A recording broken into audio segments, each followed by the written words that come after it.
Bonjour à tous et bienvenue dans Fragile, le podcast pour les amoureux de Porquerolles ou ceux qui souhaitent découvrir l'île autrement.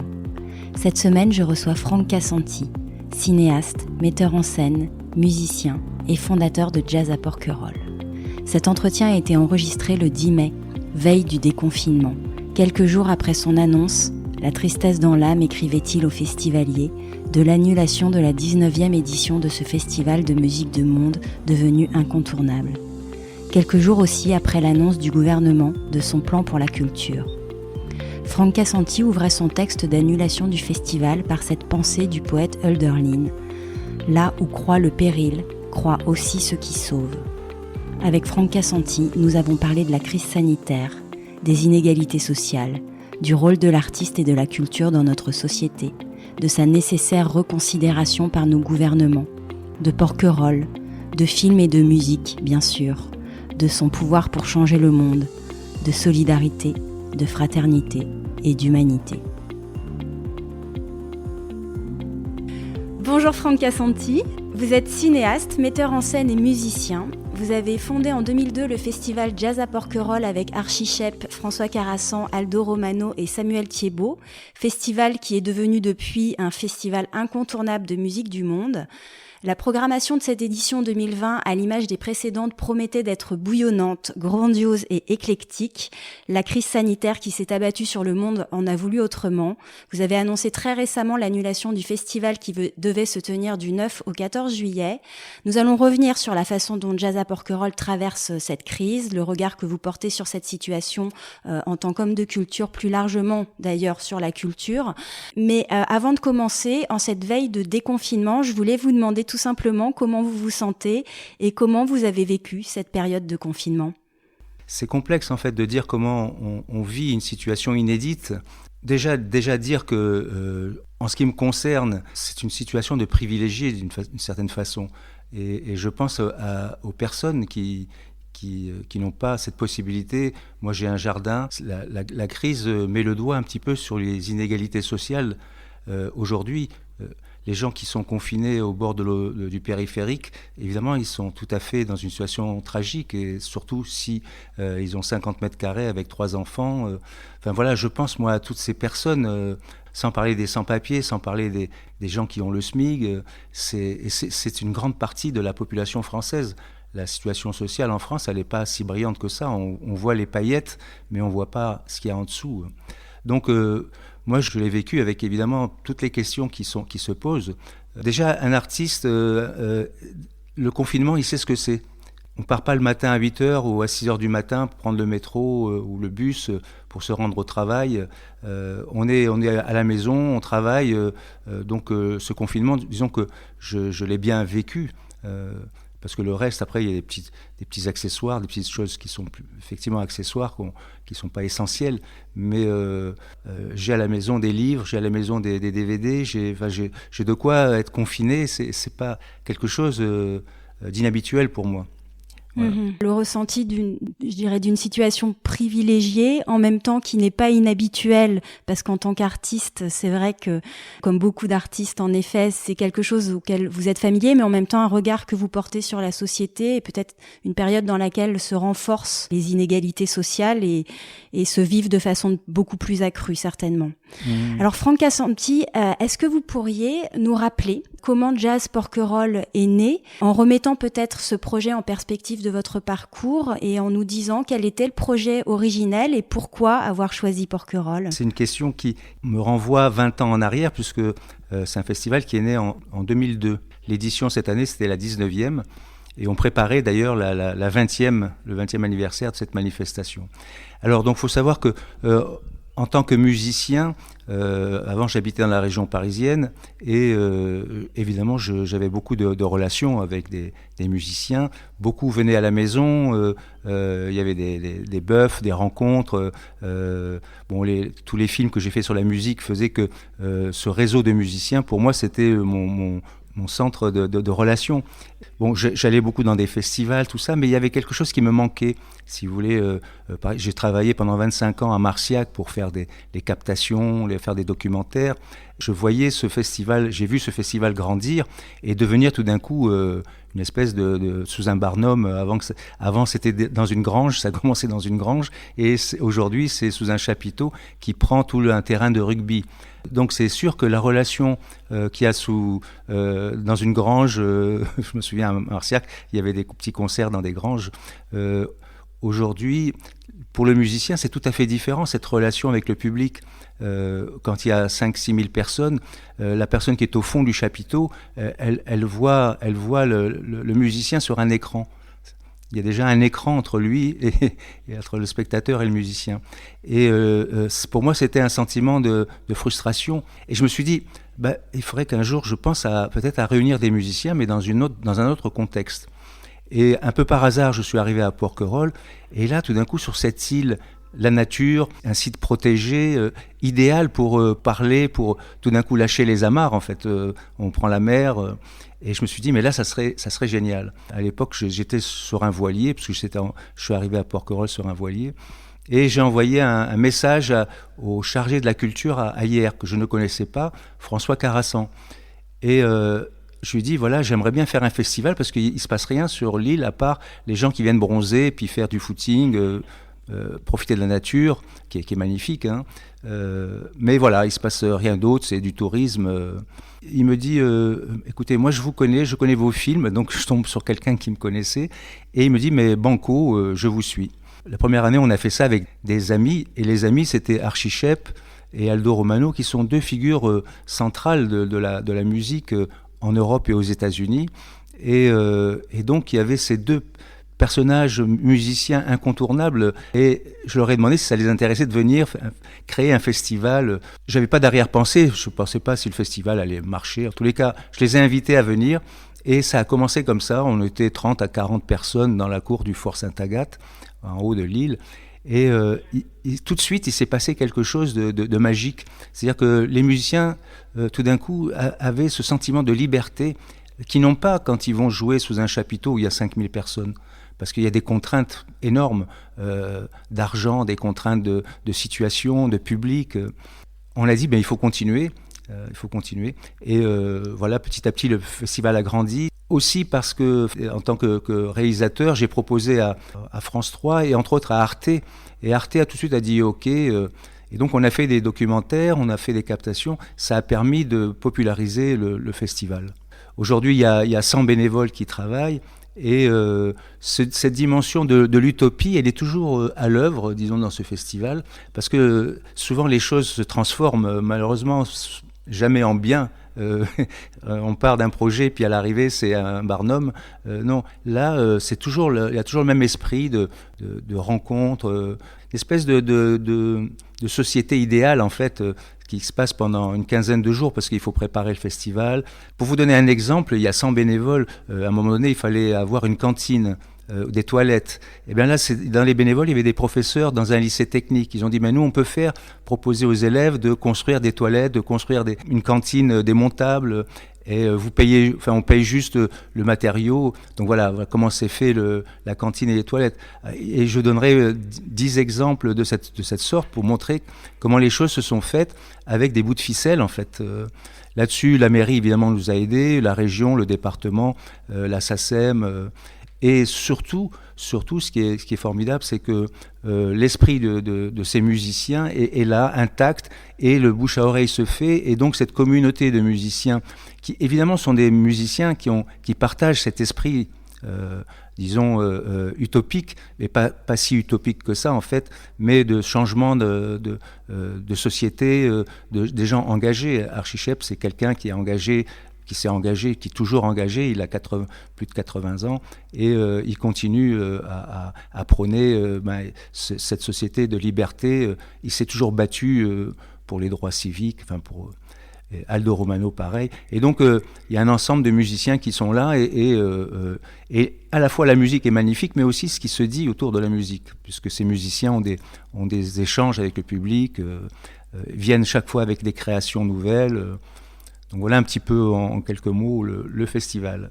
avec l'ampleur qu'a pris le festival, vous disiez, vous allez fêter vos 20 ans l'année prochaine, et vous disiez que l'esprit originel était intact. Est-ce que ça peut tenir également du lieu ? Parce que j'entends quand vous dites que cette volonté en l'inscrivant à Porquerolles, et on le voit bien pour ceux qui connaissent le Fort Sainte-Agathe, c'est un endroit qui est circonscrit, qui est pas extensible. Est-ce que voilà cet esprit originel d'avoir une scène qui soit proche des gens, cette proximité entre les artistes et puis les personnes qui viennent les voir, ça c'est quelque chose auquel vous tenez, ou si vous aviez la possibilité de faire beaucoup plus grand, vous feriez beaucoup plus grand? Mais c'est sûr que on m'a proposé de faire des concerts sur la place du village en me disant là il y aura au moins 1200, 1500 personnes, et j'ai jamais été dans ce sens-là. J'ai refusé pour des tas de raisons. D'abord, c'est une île qui est protégée, on y vient en bateau. Venir à Porquerolles, c'est un choix aussi qui est personnel. Enfin, les gens viennent. Alors évidemment, là après, les questions se posent de l'argent, il faut payer une navette. Voilà, mais non, la question de garder cette convivialité, bien sûr, ça c'est indispensable. D'ailleurs, moi, je suis effaré quand je vois des festivals avec 50 000, 100 000 personnes. Personnellement, je suis contre que ça existe. Je ne vais pas me battre contre ça. Et on partage autre chose dans ces lieux-là. Ça m'intéresse pas trop. C'est un peu, c'est les dieux du stade, quoi. Tout d'un coup, il y a une espèce d'idolâtrie. Enfin, on est dans une autre dimension qui est pas vraiment toujours à voir avec la culture. C'est pas. Moi, je pense que la culture, c'est quelque chose qui se partage et avec qui on peut avoir un contact direct. Cette notion de partage qui est, je crois, au cœur de l'ensemble de vos créations artistiques, Franck, on y reviendra. Jazz à Porquerolles, comme des milliers de manifestations en France et dans le monde, a dû être annulé. Le festival, comme vous l'indiquez, ce sont des artistes, des techniciens, des administrateurs, des bénévoles, une centaine, comme vous l'avez précisé. Comment vous avez vécu cette réalité avec les acteurs de Jazz à Porquerolles, et comment concrètement vous traversez cette crise aujourd'hui ? Alors évidemment, il y a un grand sentiment de tristesse de voir écrire on annule le festival, mais dès qu'il y a eu le confinement, évidemment, j'ai compris que les choses allaient être difficiles. Alors difficiles parce que économiquement, ça fragilise le festival, qui est un festival qui est toujours à la limite économique. On a toujours un déficit. Donc ça fragilise le festival pour l'avenir. Comment on l'a vécu ? C'est-à-dire qu'il y a tellement... Les choses évoluent encore maintenant, au jour le jour. Donc c'est difficile de faire des plans, de se dire on va faire ça, on va reporter. Donc on a essayé de retarder au maximum l'annonce de l'annulation. Mais là maintenant, donc ça a été décidé. On l'a vécu en essayant de se dire comment arriver à s'en sortir, d'une part, économiquement. Alors, il faut savoir qu'en fait, il n'y a que 2 personnes qui sont salariées pour organiser quelque chose qui a lieu toute l'année, parce que le festival, c'est pas uniquement le festival à Porquerolles, mais ce sont toutes les actions qu'on mène toute l'année sur le territoire, c'est-à-dire à Hyères, on programme le Théâtre Denis, on programme l'église anglicane, enfin on organise des concerts, on a des manifestations dans des écoles, des maisons de retraite, enfin il y a toute une activité sociale et culturelle, on organise des ateliers, un tremplin musical, donc c'est toute l'année. Et il n'y a que 2 personnes qui sont salariées. Moi, je suis bénévole. Avant, on était 3, mais devant les difficultés économiques, on n'a plus que 2. C'est dire que, là, je fais une petite parenthèse, mais les aides qu'on reçoit pour faire un tel festival, elles sont évidemment très en dessous de ce qu'on devrait avoir. Parce que Jazz à Porquerolles, c'est une association, c'est pas une entreprise privée, c'est important de le préciser. Oui. C'est pas le cas de l'ensemble des festivals qui se tiennent aujourd'hui. Justement, quelles sont vos sources de financement ? Vous citiez les subventions, vous faites du mécénat également, les recettes du festival. Voilà, j'entends que le modèle est fragile. Quelles sont les sources de financement de Jazz à Porquerolles ? C'est ce que vous avez indiqué, c'est-à-dire qu'il y a des mécènes qui sont des amis en fait. Eurovoile, qui est une société qui vend des voiliers, qui répare. Non, il y a la Fondation Carmignac, qui est mécène. Il y a les commerçants de Lille, il y a l'hôtel Agien Le Provençal. On organise aussi des concerts au Provençal. Il y a une vingtaine de concerts qu'on organise dans l'année. Il y a plus de monde là qu'au festival, par exemple. Vous voyez, il y a 800 personnes par concert. Nous, on peut avoir 400 personnes, quoi. Voilà, c'est les mécènes. Ensuite, il y a la SACEM, il y a la région, le département. Mais tout ça est très en dessous du budget, en fait. Oui, on peut complètement l'imaginer, et de fait, avec une annulation pour laquelle vous aviez peut-être engagé déjà des frais, est-ce que ça vous fragilise dans la durée ? Comment vous sentez les choses là, Franck ? Est-ce que vous êtes confiant pour la suite de Jazz à Porquerolles ? De toute façon, il y aura une suite et il y aura une 20e édition dans tous les cas de figure. C'est aussi l'avantage, si vous voulez, de quand on parle de l'utopie, de comment on fait les choses. C'est-à-dire que l'argent, c'est une chose, mais il y a autre chose qui est plus important, ce sont les idées qui font que l'argent va peut-être permettre de les mettre en œuvre. Donc il y a toujours des idées, et il faut savoir que l'administratrice Lily ou la personne qui s'occupe de la communication sont des gens évidemment qui travaillent, qui sont des intermittents du spectacle, mais qui sont aussi des gens qui sont animés par cette passion du festival. Vous imaginez bien, quand on est animé par la passion, le temps ne compte presque plus, quoi. Donc un petit festival, il a beaucoup plus de chances de s'en sortir qu'un gros festival. Parce que d'abord, un gros festival, il a besoin de 6 mois en amont. Nous, on a besoin d'1 an pour préparer le festival, trouver une programmation, enfin, je passe sur les détails. Mais un gros festival, c'est du business à haute altitude. Hein. Passer des contrats avec l'étranger, avec des stars qui valent 150 000 euros des fois la soirée. Nous, 150 000 euros, c'est le prix la moitié du festival. Vous voyez, donc c'est du business. Nous, c'est pas du business, c'est autre chose, un autre type de relation, même si on doit faire des contrats, des choses comme ça. Donc un petit festival va toujours s'en sortir. Comme on dit chez les voileux, petit bateau, petit problème, gros bateau, gros problème. Et là, c'est... On dit ça aussi des enfants. Mais... Ouais, ce que vous voulez dire, c'est que la taille de Jazz à Porquerolles lui permettra peut-être de renaître, évidemment avec des fragilités, mais de façon un peu moins compliquée certainement que des grosses structures aujourd'hui qui subissent de plein fouet la crise.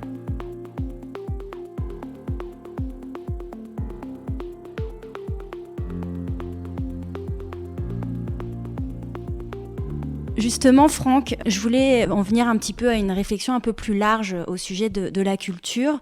Le gouvernement, interpellé de toutes parts sur l'urgence de la situation ces dernières semaines, a annoncé la semaine dernière son plan pour la culture. Alors, pour ne citer que quelques-unes des mesures prises pour le déconfinement et autres mesures plus larges, donc la réouverture des librairies, des bibliothèques, des disquaires, le lancement d'un grand programme de commande publique dans tous les champs de la culture qui s'adressera en priorité aux jeunes créateurs de moins de 30 ans. Et peut-être celle qui était la plus attendue, justement, c'était l'annonce d'une année blanche pour les intermittents. Le gouvernement a également mentionné la mobilisation des intermittents sur le temps périscolaire, une manière de renforcer, dit-il, l'éducation artistique à l'école tout en faisant baisser le nombre d'intermittents susceptibles de solliciter la prolongation de leurs droits. Quel regard vous portez sur l'ensemble de ces mesures ? Alors, il y a deux choses. Il y a le regard que je peux porter sur ces mesures et le regard que je peux porter de façon générale sur la culture. Donc, sur la culture, moi je suis à l'opposé de la conception de la politique culturelle qui est menée par le gouvernement. À savoir qu'on a un ministre de la Culture qui est inconsistant totalement, qui ne sait pas ce que c'est que la culture. C'est quelqu'un qui était dans un autre domaine, un autre territoire. Donc la culture, c'est quelque chose qu'on prend à bras le corps, et je dirais à bras le cœur. Et la conception que j'ai du gouvernement, et en tous les cas pour la culture, c'est à l'image de cette idée qu'a eu le président Macron, de dire on va amener la jeunesse n'est pas là, on n'est pas au rendez-vous de la culture, on va donner un chèque, un chèque, je sais pas comment il appelle ça, un pass culture, 500 € par jeune. Là, c'est une attitude de banquier en fait. C'est-à-dire qu'il sait très bien qu'en donnant 500 € à un jeune, il va aller au mieux-disant commercial. c'est-à-dire qu'il va dépenser son argent sur les têtes de gondole, il va en général, je dis. Donc cet argent va retourner à l'économie, mais un certain type d'économie culturelle, alors que je pense que quand on a de l'argent à dépenser pour la culture, ce sont les acteurs culturels qu'on doit aider à aller vers le public, c'est-à-dire que tous ces intermittents, ces artistes qui ne demandent que ça, d'aller organiser des stages, donc tout ce maillage culturel qui pourrait être pris en charge par tous ces artistes intermittents qui sont là, qui sont beaucoup au chômage, si il y avait ce budget pour aider ces personnes, eh bien la culture, tout d'un coup, elle serait démocratiquement accessible. Parce que c'est les écoles, c'est les quartiers, c'est jouer un petit concert dans un jardin, c'est faire une pièce de théâtre dans la rue, voilà. Alors que toutes ces choses-là se font dans des festivals. En fait, les festivals, c'est bien, mais il faudrait qu'il y ait des festivals tous les jours, mais avec 3-4 personnes, 10 personnes, des pianos, il pourrait y avoir des pianos dans toutes les écoles, il pourrait y avoir des orchestres dans toutes les universités, comme ça se fait aux États-Unis. C'est un lieu de culture fantastique, là. C'est pour ça que la musique aux États-Unis est si importante, c'est-à-dire qu'elle est présente partout. Et depuis l'origine, c'est-à-dire le jazz, ces musiques-là, voilà. Donc cette conception-là, Macron, il n'a pas du tout, lui. Alors c'est dommage parce que ce que j'ai cru comprendre, c'est qu'il avait fait du théâtre à l'école. Il devrait s'en souvenir. Selon vous, on est face à un désastre qu'on pourrait qualifier de systémique et face auquel ces mesures seraient un vernis, un saupoudrage qui ne correspond pas en profondeur à l'enjeu de la situation, c'est ça ?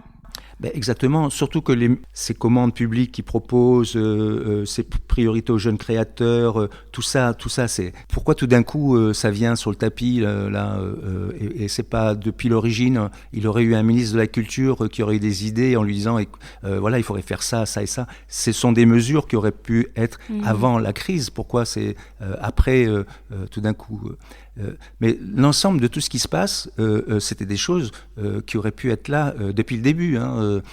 Toutes ces revendications des personnels hospitaliers, des gilets jaunes, enfin, dans toutes les catégories sociales qui se sont battues, à Radio France, les grèves, tous les intermittents, enfin tout ça, c'était là avant que la crise arrive.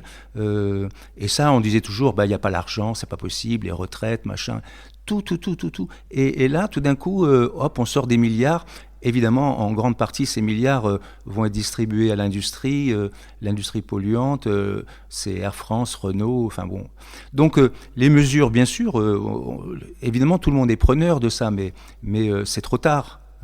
C'est trop tard. J'entends aussi dans votre message, et on y reviendra sur cette idée de démocratisation de la culture, quand vous dites voilà le chèque culture aux jeunes pour consommer peut-être une culture qui n'est pas celle à laquelle vous aspirez. Vous pensez que les aides et les financements devraient aller aux acteurs du monde culturel pour aller à la rencontre des publics dans leur grande diversité, si j'essaie de comprendre plus globalement. Oui. Alors dans le texte que vous avez écrit pour annoncer l'annulation de Jazz à Porquerolles, vous commencez par citer cette pensée du poète Hölderlin, là où croit le péril, croit aussi ce qui sauve. Un message fort, porteur d'espérance, je trouve, et qui invite aussi à une réflexion profonde sur la place accordée à la culture dans notre société. Pour vous, justement, quel rôle peuvent jouer la culture et l'artiste dans cette période difficile ? Moi, ce que je pense, c'est que la période d'aujourd'hui, c'est une période qui va, c'est un changement radical. Enfin, moi, je pense que là, la question qui est posée, c'est de changer complètement le modèle social dans lequel aujourd'hui les Français ont été habitués à vivre. Là, il y a une refondation totale de tous les domaines de la vie en société. Et la culture, elle en fait partie, évidemment. Comment je vois la suite, le rôle de la culture? Évidemment, pour moi, c'est... moi, j'appelle à convoquer les états généreux de la culture, où tous les acteurs de la culture, mais pas que de la culture, se retrouvent pour repenser le modèle social, et que la culture soit comme la santé, un service public mais dégagé complètement de sa marchandisation, de la rentabilité. On est dans une société, je pense que tout le monde le vit aujourd'hui, qui est dirigée par des gestionnaires dont la principale pensée, c'est comment arriver à rentabiliser les choses. Si les services publics disparaissent, sont complètement rabotés, on les laisse pourrir pour pouvoir dire le privé va s'en charger. Donc la culture, elle fait partie de ça. C'est pour moi un service public qui doit être là et qui repense complètement le rôle de la culture, mais qui au départ met l'homme au centre de ses préoccupations. Et qu'il n'y a aucune autre considération que son bien-être qui soit à l'œuvre. Donc penser la culture dans les jours à venir, je ne dis pas que ça ne m'intéresse pas, mais ce n'est pas ma préoccupation première, parce que ça ne peut pas être pire qu'avant, et je pense même que ça sera mieux, parce que les mentalités ont changé. Les mentalités ont changé et le rapport de l'artiste à la société, je le vois tous les jours parce que je lis, parce que je reçois comme appel d'artistes, de musiciens, d'amis. C'est que tout d'un coup, chacun a envie de participer à ce changement. C'est-à-dire aller jouer, on me dit tiens, ça serait bien de faire une petite forme, d'aller jouer dans la rue. Voilà, il y a quelque chose qui est en marche, d'une certaine façon. Alors, justement, pendant cette période de confinement, avec la fermeture des musées, des salles de spectacle, des cinémas, des théâtres et de tous les équipements culturels, on a vu fleurir beaucoup de propositions de visites virtuelles de musées sur les réseaux sociaux, de concerts ou de films en streaming. La culture se rend accessible et gratuite et on peut se réjouir, en quelque sorte, en tout cas pendant cette période de confinement, de sa démocratisation, même si on ne sait pas vraiment ce que les gens consomment. N'y a-t-il pas néanmoins un risque à brader la culture ? Et j'ajouterai à cette question, cette deuxième question, vous qui avez mis le partage et la rencontre de l'autre au cœur de vos créations et projets artistiques, pour vous, la démocratisation de la culture, ça passe par quel type de démarche concrètement ? Moi, je ne pense pas que le virtuel soit la solution pour démocratiser la culture, hein. C'est un moyen qui effectivement peut permettre d'avoir accès à la culture, mais démocratiser la culture, c'est rendre la culture comme quelque chose de naturel, comme l'air qu'on respire. C'est-à-dire que c'est... et démocratiser la culture, si on veut parler de démocratisation, c'est d'abord rendre ça accessible, mais c'est savoir à quoi ça sert la culture, pourquoi faire. Parce que est-ce que les blockbusters, ça fait partie de la culture ? Est-ce que c'est de la culture ?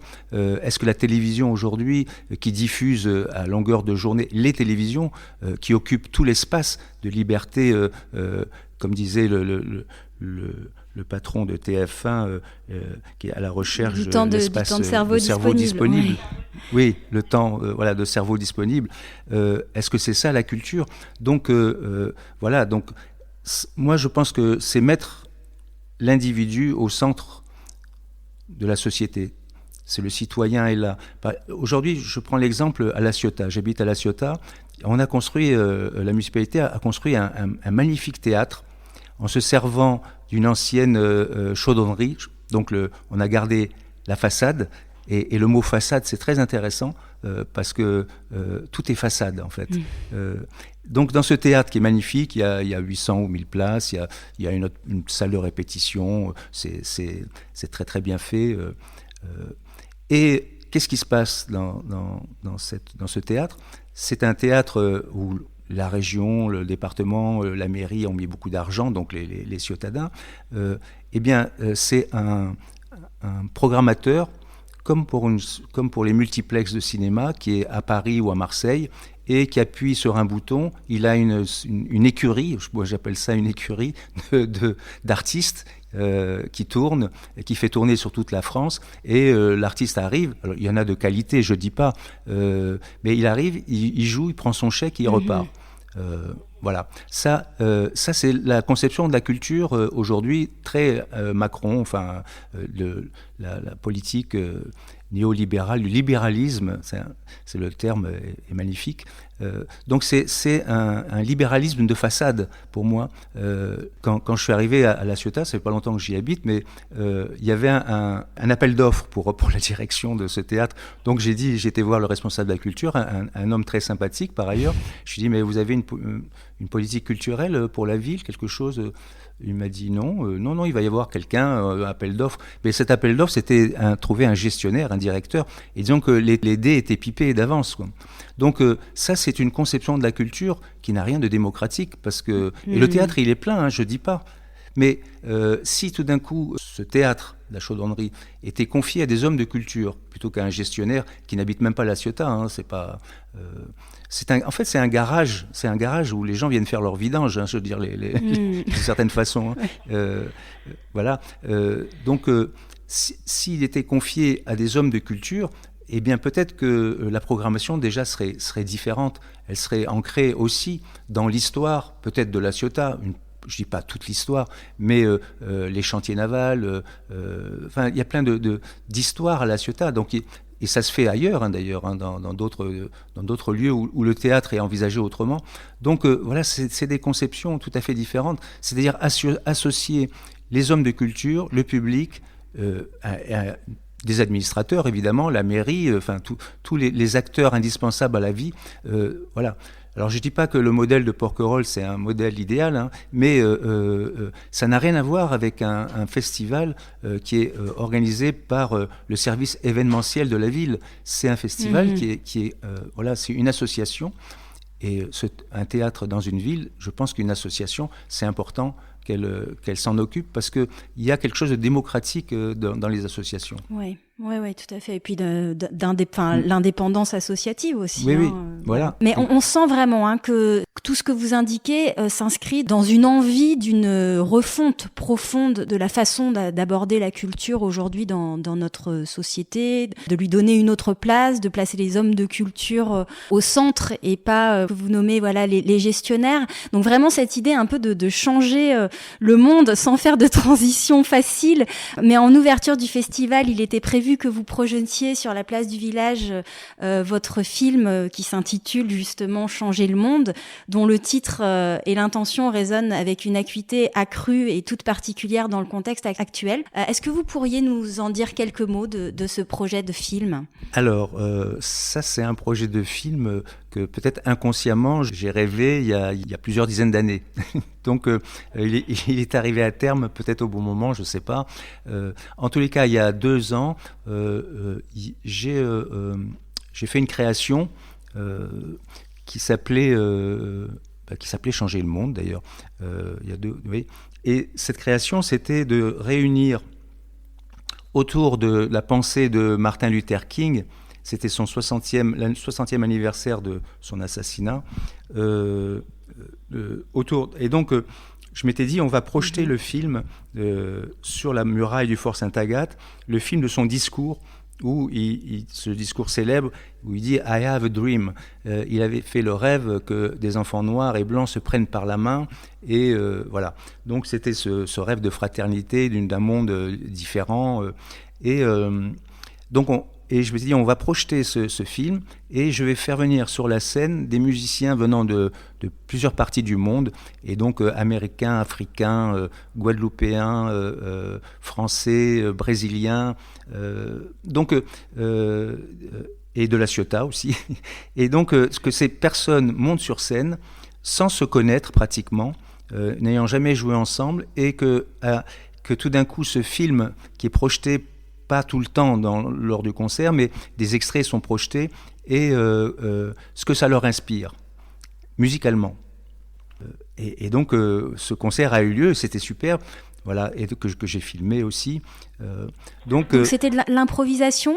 Oui, c'était une improvisation totale pendant 2 heures. D'accord. Une improvisation totale. Et ça a été magique, vraiment ça a été magique, le public a adoré. Et là je me suis dit, mais c'est dommage que cette chose-là soit éphémère. Parce que je trouve que c'est très enthousiaste comme projet. Et à partir de là, je me suis dit, je vais remonter en arrière sur l'histoire du festival et avec Archichep comme fil conducteur.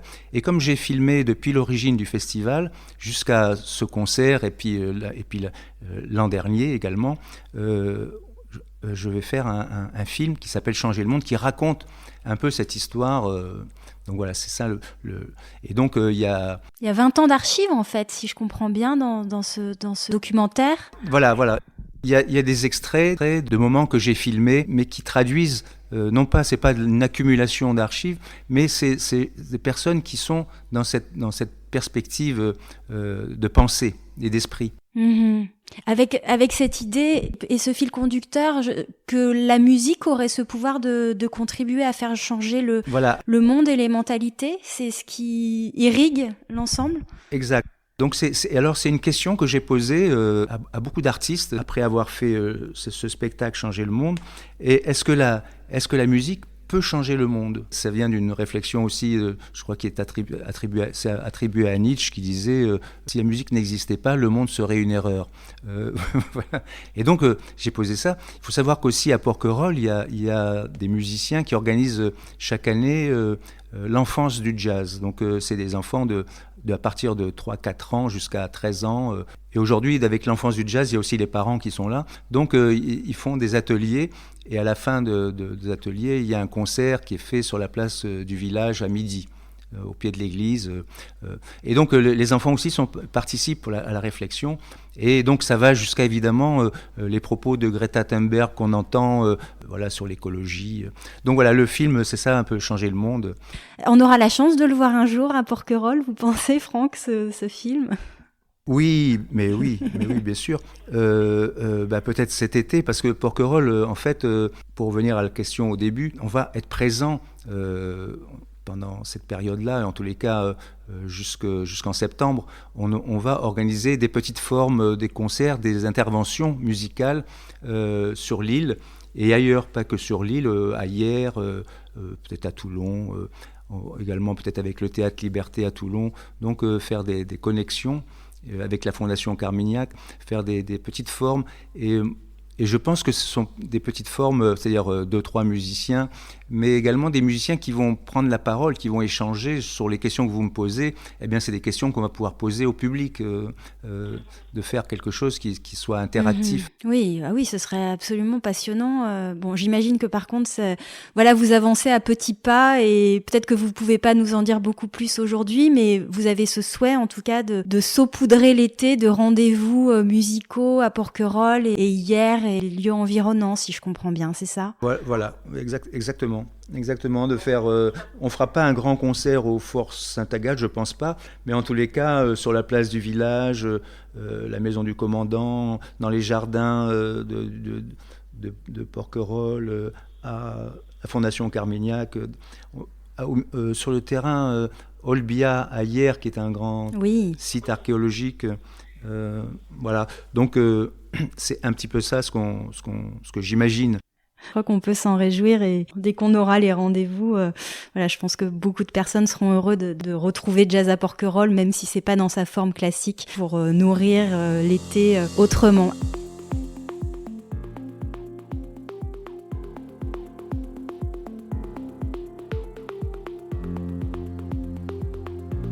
Alors justement, pour en revenir à Porquerolles, vous en parlez, j'ai lu quelque part que vous parlez de Porquerolles comme laboratoire d'utopie. Alors j'ai fait un parallèle qui vaut ce qui vaut, mais pour moi, qui me parle beaucoup en tout cas, c'est-à-dire que Porquerolles et les îles en général sont souvent envisagées comme des terrains d'expérimentation en matière notamment environnementale et de biodiversité. Il en est question d'ailleurs en ce moment pour cette période de déconfinement qui pose bien des questions d'ordre économique et touristique pour l'île. Et donc, il y a des propositions qui sont faites pour que l'île soit terrain d'expérimentation pendant cette crise sanitaire et pour le déconfinement. Alors, vous transposez cette idée de laboratoire et de terrain d'expérimentation au domaine artistique. De tout temps, les îles ont suscité une part d'imaginaire, elles fascinent, elles sont le lieu de projection et de nos fantasmes. On parle souvent d'imaginaire insulaire. Alors vous qui avez vécu près d'une vingtaine d'éditions de jazz à Porquerolles, en quoi vous sentez que Porquerolles est un laboratoire d'utopie et est-ce que l'insularité apporte quelque chose de plus à la création artistique ou à la façon dont elle s'exprime selon vous? Vous parliez tout à l'heure de quelque chose de magique qui s'était passé lors de la projection de ce film de Martin Luther King et puis de ces chanteurs et musiciens qui ont improvisé. Voilà, et j'imagine qu'au Fort Sainte-Agathe, ça doit prendre une dimension, comme vous le dites, assez magique, assez spirituelle. On est tout près des étoiles là-haut. Qu'est-ce que vous entendez par laboratoire d'utopie? D'abord parce qu'on organise des résidences d'artistes. Il y a eu une résidence magnifique avec Vincent Perani et Yamandou Costa. Donc Vincent Perani, accordéon, Yamandou Costa, guitariste brésilien prodige, jeune. Et donc ça, c'était des musiciens qui ne se connaissaient pas, qui n'avaient jamais joué ensemble. Et j'ai pensé les réunir. Donc ils se sont réunis. Ils ont resté 3 jours avant le concert et ils ont produit quelque chose de magique. Donc ça, c'est comme dans un laboratoire, on met deux molécules différentes et puis ça donne quelque chose. Voilà. Et ça reste de la musique très populaire, très accessible. C'est pas le laboratoire pour musique expérimentale, ce qui pourrait être aussi, je dis pas, mais...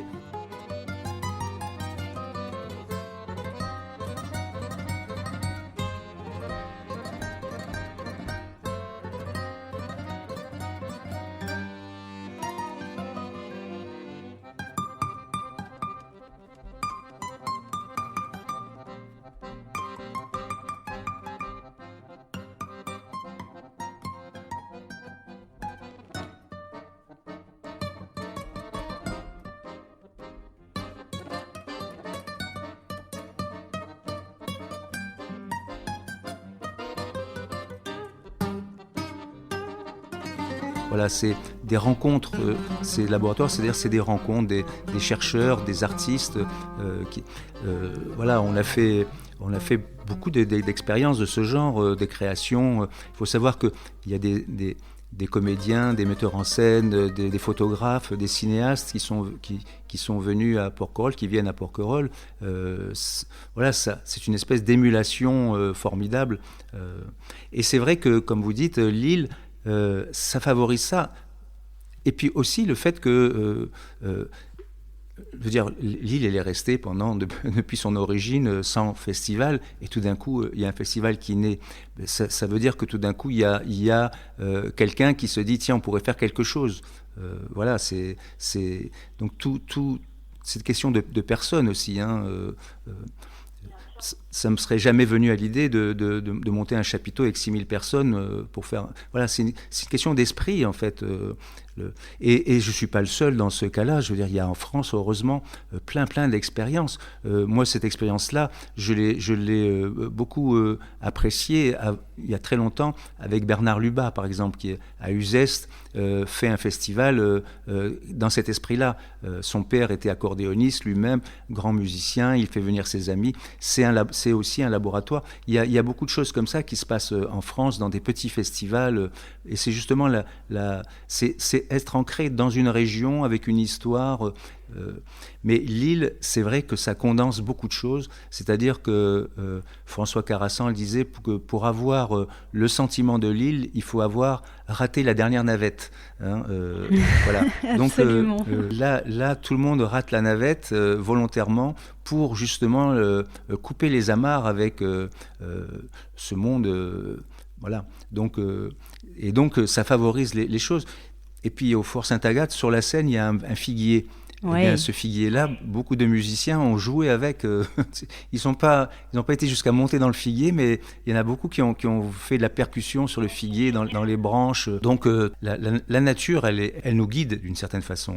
Alors pendant toute cette période de confinement, Franck, j'ai interrogé des personnes qui ont vécu le confinement à Porquerolles, et pour conclure l'échange, je leur demandais si elles pensaient que cette crise allait changer des choses dans nos sociétés, nos façons de consommer, nos relations aux autres, à la nature justement. Est-ce que vous arriveriez à répondre à cette question? Et si oui, qu'est-ce qu'elle vous inspire? Je crois que pour beaucoup de monde, et dont je fais partie, c'est un espoir. Je veux dire, ce confinement, c'est aussi un espoir d'éveil, de réveil à la conscience que ce monde-là, il est vraiment injuste. D'abord devant la maladie, il est injuste parce que on aurait pu éviter cette catastrophe. On aurait pu éviter cette catastrophe. Ça ne veut pas dire que les virus n'existent pas, mais on aurait pu éviter son ampleur. On aurait pu éviter, et si on était solidaires beaucoup plus, ne serait-ce que les épandages, la déforestation, vraiment le pourrissement des sols. Il faut savoir que aux Antilles, par exemple, la culture de la banane a pourri complètement les sols avec les pesticides, si bien que les cancers sont en expansion terriblement. Enfin, si on monte la courbe des cancers en Guadeloupe, aux Antilles et en France, elle n'est pas du tout la même.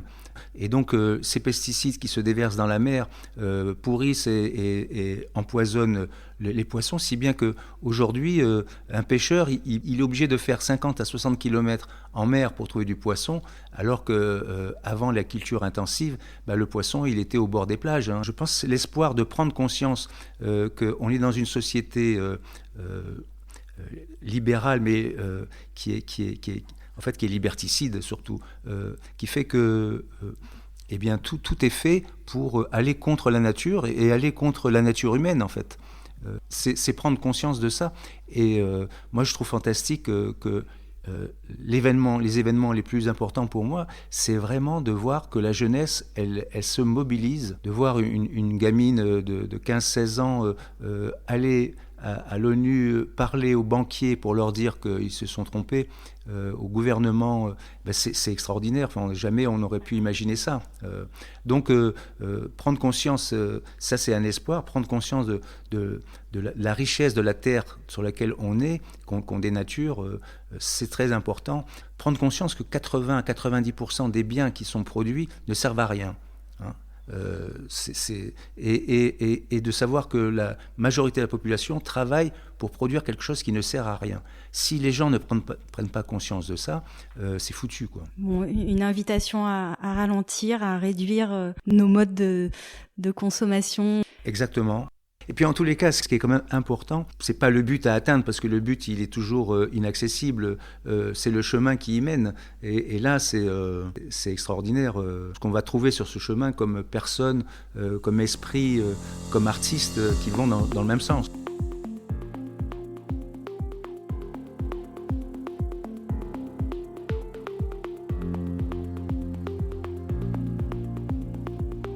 Dans cette période de confinement, est-ce qu'il y a des œuvres, qu'elles soient littéraires, musicales ou cinématographiques, qui vous ont accompagné et vous ont aidé à traverser cette période, que vous aimeriez conseiller peut-être à nos auditeurs ? Alors hier, quelqu'un m'a envoyé un petit clip de 10 minutes, mais qui m'a vraiment bouleversé. Ça fait longtemps que je n'avais pas vu une chose pareille, entendu.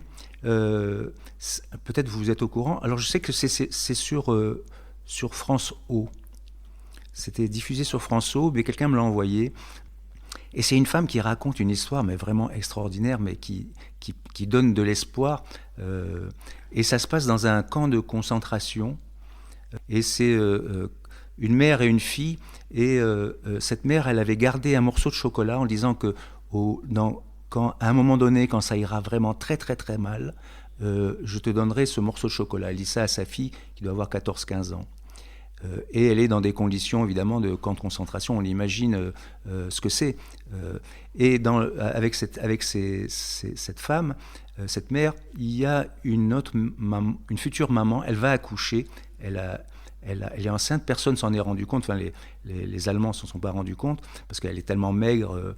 Et à ce moment-là, la mère, elle dit à sa fille, est-ce que tu permets que ce bout de chocolat que j'ai gardé pour toi, je le donne à cette femme, parce que sinon elle va mourir. Et la fille dit oui maman, tu peux lui donner.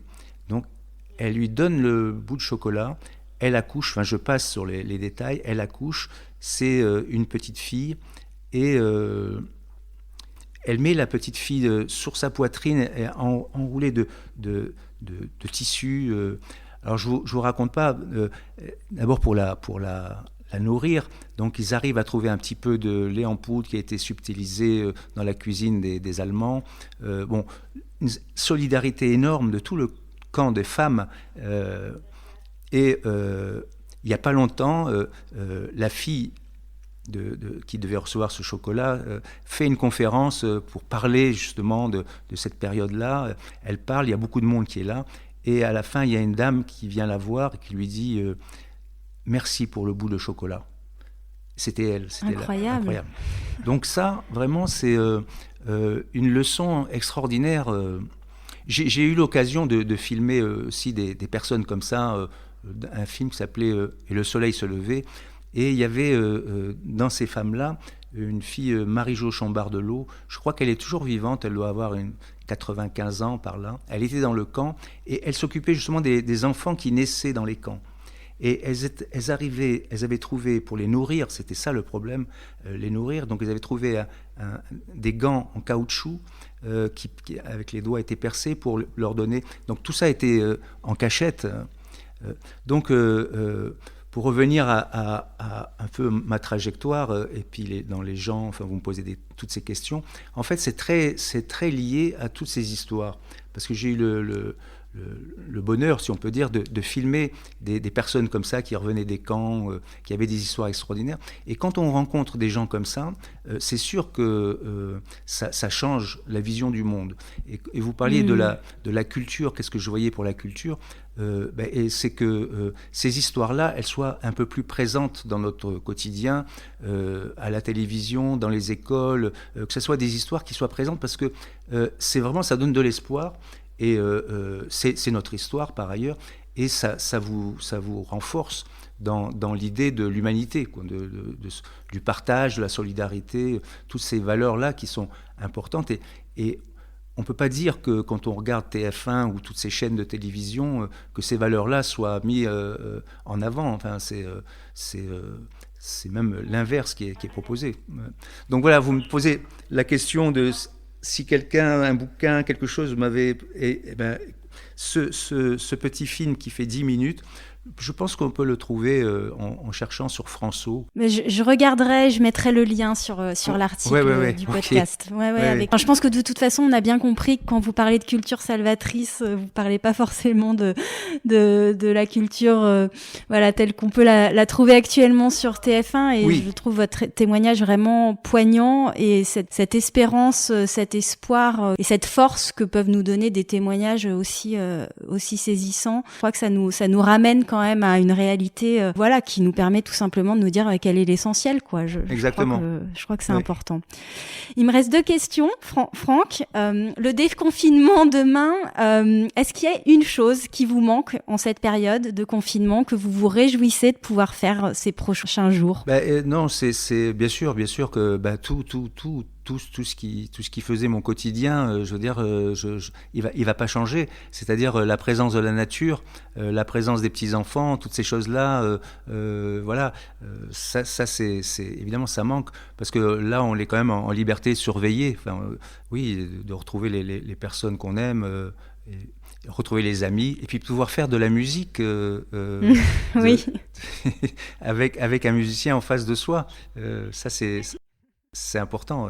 Vous avez un message pour terminer pour les habitués de Jazz à Porquerolles, ou ceux qui rêvaient justement d'y participer pour la première fois cette année ? Je donne rendez-vous à tout le monde sur l'île. On va informer avec la newsletter.